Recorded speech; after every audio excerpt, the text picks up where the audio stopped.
Craziest thing to ever happen to me in Golden Gate Park is, I can't believe this happened, but one time somebody saw me and they told me to go back to my country. Yeah, well, listen, you know, I always thought I'd be upset when that happened. I thought I was gonna turn around and see a white guy, but I wasn't mad. Because I turned around and the guy was Native American. I was like, this guy's actually right. And I'm Indian. People don't know this about us Indians, but we have a very strong bond with the Native Americans, okay? And people don't know why. The reason why is because Columbus was looking for us, and they took one for the team. That's why. People are like, why are there so many Indians in India? Because he never found us.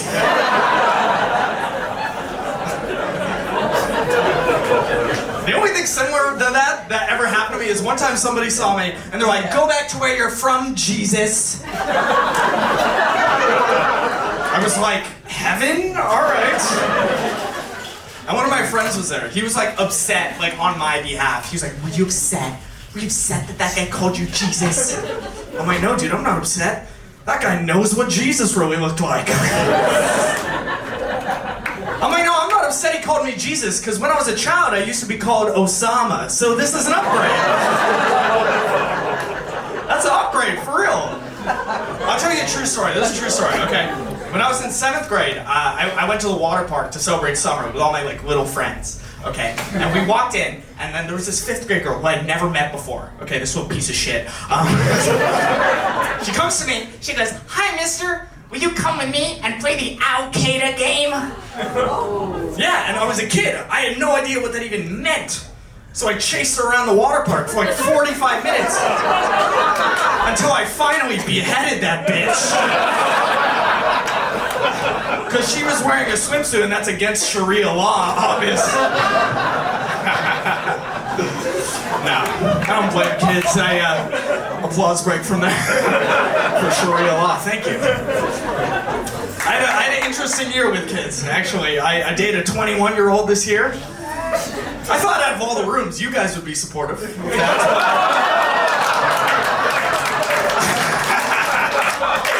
Listen, all right.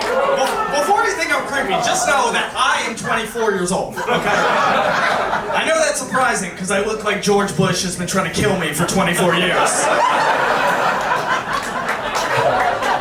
But, all right, I dated this 21-year-old. She was really cool, except like I like really mean jokes, right? So I told her a joke one time, and I never heard this before. She goes, I didn't really like that joke.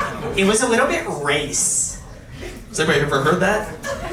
I was like, what does that mean? She's like, oh, it means racist. I was like, did this bitch just abbreviate racism? I was like, maybe there's some things we shouldn't abbreviate, right? We shouldn't be teaching our kids about Hitler and be like, guys, Hitler was a bad guy. He committed a geno. No. Don't do that. Don't be like, he sent them to Auschwitz and he killed 6 million. We have a lot of Jewish people in this room, I see. It's just a joke, don't worry. I learned a lot from that girl, man, because I didn't know like much slang. I don't hang out with too many people my age, but she taught me something. She taught me, we would go like party, right? And she's like, yeah, let's go get the pussy poppin'. Anyone ever heard of that? All right, you're in the same boat as me then, because I was like, I've been around a good amount of pussies in my day. Never one time has it been like, so.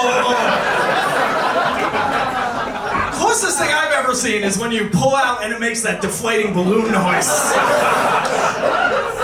You know what I'm talking about?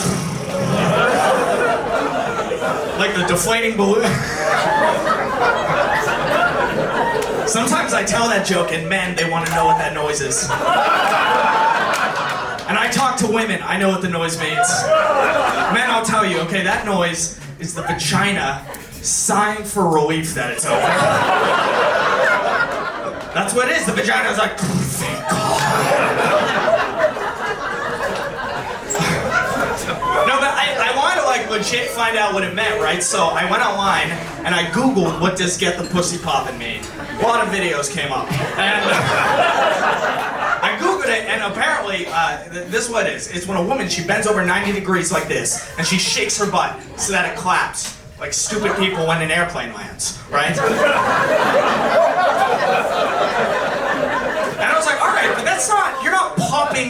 pussy, right? At best, that's clapping.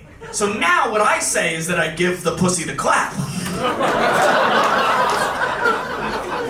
Alright guys, I'm gonna tell you one more story and then I'll get out of here. You guys kind of like me, so I think I can get away with this. This is a story of my worst heckler ever. And I grew up in San Francisco, but I don't live there anymore, but this happened here. So this was wonderful. Okay, I was doing a joke about where I'm from. I'm from Walnut Creek. Anybody? I was gonna guess I'm from Walnut Creek here. Alright, I was doing this joke about Walnut Creek, okay? I was like, when I was growing up there, Walnut Creek was so white and upper middle class that even the suicide attempts were like that. Like there was a kid, he locked himself into his garage with his car on, and then he realized, oh fuck dude, I drive a Tesla. That's the joke I was doing. And some lady, she stands up. I've never seen this before. She stands up and she goes, "Your jokes aren't funny." I was like, what? She's like, "You're shitty at your job." I was like, why is that? And she's like, because you should never joke about suicide. I was like, what? Why? And she's like, because I'm a social worker and I spend 16 hours a day talking to suicidal people. And the crowd was silent. And I was like, ma'am, that makes a lot of sense, but to be fair, if I had to talk to you for 16 hours a day, I would fucking kill myself too. And she was mad. She was mad. She was like, get off stage. I was like, do you want me to jump?